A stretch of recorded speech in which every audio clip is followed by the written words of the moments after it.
मान लीजिए एक कंपनी को बम्पर प्रॉफिट होता है, तो वो उस पैसे का करती क्या है? इसका जवाब एक बहुत ही दिलचस्प शब्द में छिपा है, डिविडेंड। चलिए आज इसी के बारे में पता लगाते हैं कि ये क्या है और निवेशकों के लिए ये इतना जरूरी क्यों होता है। ज्यादातर यही माना जाता है कि स्टॉक से पैसा कमाने का एक ही तरीका है, सस्ता खरीदो और महंगा बेचो। लेकिन क्या हो अगर हम कहें कि अपने शेयर बिना बेचे भी उनसे एक रेगुलर इनकम कमाई जा सकती है? जी हाँ, ये बिल्कुल मुमकिन है और इसी का नाम है डिविडेंड। तो ये डिविडेंड आखिर है क्या चीज? ये कोई रॉकेट साइंस नहीं है। असल में ये कंपनी के मुनाफे में आपकी सीधी सीधी हिस्सेदारी है।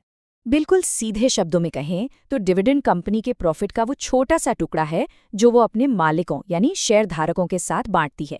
समझिए ये कंपनी की तरफ से एक थैंक यू जैसा है, सिर्फ इसलिए क्योंकि आपने उसकी ग्रोथ पर भरोसा दिखाया। ठीक है, तो कंपनी इनाम दे रही है, पर सवाल ये है कि ये पैसा आता कहाँ से है? इसका जवाब कंपनी की कमाई में ही छिपा है। सोचिए एक कंपनी ने पूरे साल खूब कमाई की, अब उसमें से उसने अपने सारे खर्चे निकाल दिए, किराया, सैलरी, टैक्स, सब कुछ।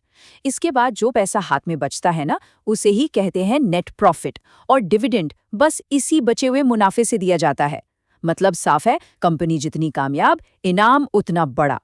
अब यहाँ एक मजेदार मोड़ आता है। जब कंपनी के पास ये प्रॉफिट होता है तो मैनेजमेंट के सामने दो रास्ते होते हैं। पहला कि इस पैसे को वापस बिजनेस में ही लगा दो ताकि कंपनी और तेजी से बढ़े, या फिर दूसरा रास्ता कि इस मुनाफे का एक हिस्सा उन लोगों में बांट दो जिन्होंने कंपनी पर भरोसा दिखाया, यानी शेयर होल्डर्स। और जब वो ये दूसरा रास्ता चुनते हैं, बस उसे ही हम डिविडेंड कहते हैं। अच्छा, तो ये तो समझ आ गया कि डिविडेंड क्या है और कहाँ से आता है, पर ये मिलता कैसे है? चलिए अब ये देखते हैं। मतलब ये जो इनाम है ये किस शक्ल में मिलता है? क्या हमेशा कैश ही होता है या फिर कोई और तरीका भी है?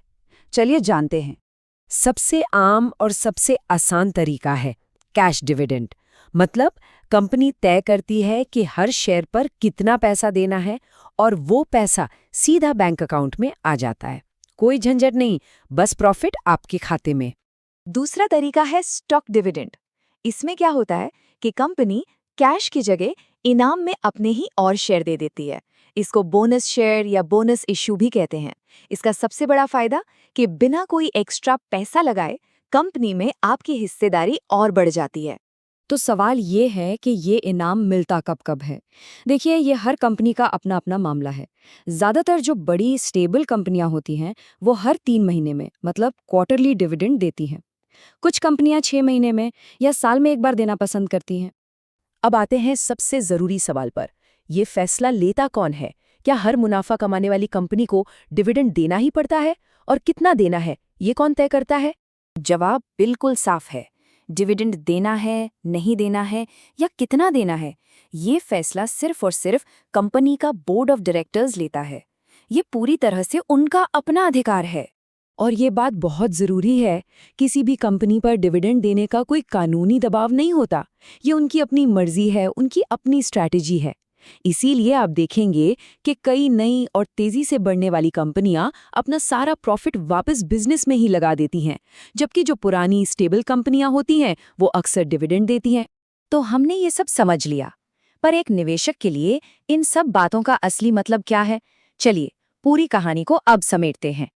तो याद रखने वाली मुख्य बातें क्या हैं? पहली, डिविडेंड का मतलब है कंपनी के मुनाफे में सीधी हिस्सेदारी। दूसरी, ये एक तरह से निवेश पर मिला इनाम है।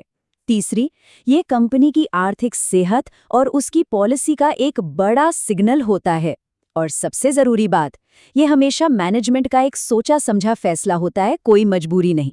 तो अगली बार जब किसी कंपनी के बारे में रिसर्च करें तो सिर्फ उसके शेयर की कीमत ही मत देखिए, ये भी देखिए कि क्या वो डिविडेंड देती है। और हम आपको इसी एक सवाल के साथ छोड़ जाते हैं। सोचिए, अगर कोई कंपनी मुश्किल से मुश्किल दौर में भी साल दर साल लगातार डिविडेंड देती आ रही है, तो ये उसकी स्टेबिलिटी और मैनेजमेंट के कॉन्फिडेंस के बारे में क्या बताता है? इस पर सोचिए।